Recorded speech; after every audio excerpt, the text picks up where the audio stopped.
یہ کہانی صرف اینٹوں اور پتھروں کی نہیں ہے، یہ ان ہزاروں خوابوں اور امیدوں کی کہانی ہے جو کبھی گل پلازا کی دیواروں میں بستی تھیں۔ یہ کہانی ہے گل پلازا کے آخری دن کی۔ سوچیں ذرا، کراچی کے رونقوں کے بیچ گل پلازا، یہ صرف کوئی عمارت نہیں تھی، ارے یہ تو وہ مرکز تھا جہاں ہر روز ہزاروں کہانیاں بنتی تھیں، جہاں زندگی اپنے پورے جوبن پر نظر آتی تھی۔ تو چلیں اس سانے سے پہلے والے گل پلازا کو یاد کرتے ہیں، ایک ایسا گل پلازا جو خوشیوں کا گھر تھا۔ واقعی یہ لوگوں کی خوشیوں کا گھر ہی تو تھا۔ خاندان یہاں آتے، دوست ملتے، ہر کونے میں ہنسی مذاق کی آوازیں گونجتی تھیں۔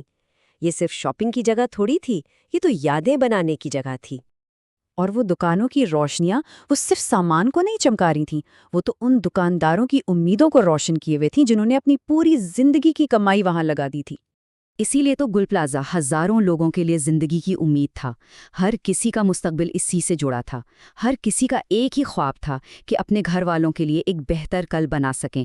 مگر پھر وہ رات آ گئی جس نے سب کچھ بدل کے رکھ دیا۔ صرف ایک رات، اور جو کچھ بھی گل پلازا تھا، جو اس کی پہچان تھی، سب ایک بھیانک یاد بن کر رہ گیا۔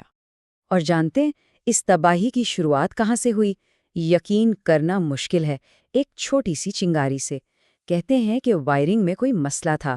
سوچیں، اتنی سی بات نے اتنی بڑی تباہی مچا دی۔ اسی چھوٹی سی چنگاری نے اتنا درد بھرا دھواں پیدا کیا کہ پوری کی پوری عمارت جل کر خاموش ہو گئی۔ وہ جگہ جہاں کبھی زندگی گونجتی تھی، وہاں اب صرف موت کا سناٹا تھا۔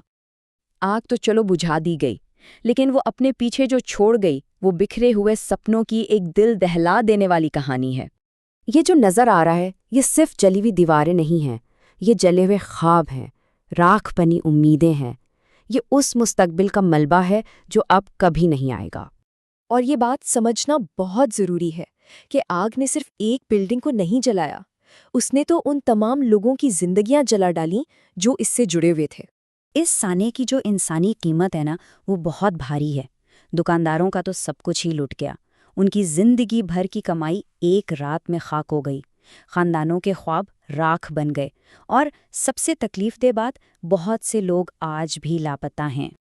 ان کے گھر والے آج بھی ایک امید پر انہیں ڈھونڈ رہے ہیں۔ سوچیں ذرا، ہر دستک پر دل دھڑکتا ہوگا کہ شاید کوئی خبر لایا ہو۔ یہ ایک ایسا عذاب ہے جو کبھی ختم نہیں ہوتا۔ تو اس ساری تباہی کے بعد آج وہاں کے لوگ کیا چاہتے ہیں؟ ان کے درد کی پکار کیا ہے؟ ان کی بس ایک بہت سادہ سی خواہش ہے۔ وہ چاہتے ہیں کہ کوئی ان کی مدد کرے، کوئی ان کے درد کو سمجھے اور انہیں اس مشکل وقت میں اکیلا نہ چھوڑے۔ کیونکہ یہ جو ہوا، یہ صرف ایک عمارت میں لگی آگ کا واقعہ نہیں تھا، یہ اس سے کہیں زیادہ بڑا سانحہ ہے۔ یہ تو ہر ایک دکاندار سے اس کی روزی روٹی کا حق چھین لینے جیسا تھا۔ یہ ان کی محنت پر، ان کی امیدوں پر، ان کے مستقبل پر ایک کاری ضرب تھی۔ تو آخر میں ایک سوال رہ جاتا ہے، جب کوئی عمارت جلتی ہے تو کیا صرف دیواریں گرتی ہیں، یا ان دیواروں کے ساتھ وہ ساری زندگیاں، وہ سارے خواب اور وہ تمام امیدیں بھی دفن ہو جاتی ہیں جو ان میں بستی تھیں؟